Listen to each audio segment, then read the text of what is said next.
Umoja wa Ulaya umetaka kuzingatiwa kwa sheria za kimataifa na kuepukwa kwa hatua za kijeshi zinazoweza kuchochea machafuko zaidi.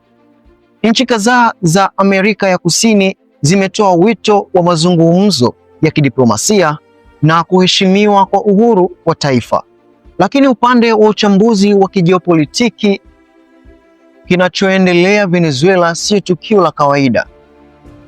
Venezuela ni moja ya nchi zenye akiba kubwa za mafuta duniani, nchi iliyo katika muhimili wa mvutano kati ya Marekani na mataifa kama Urusi na China. Hivyo basi, kukamatwa kwa Maduro unafungua ukurasa mpya wa mapambano ya ushawishi wa kisiasa na kiuchumi. Je, maoni yako ni yapi kwenye tukio hili? Acha maoni yako hapo, lakini usahau kutufollow na kusubscribe channel zetu YouTube Dems Media. Asante.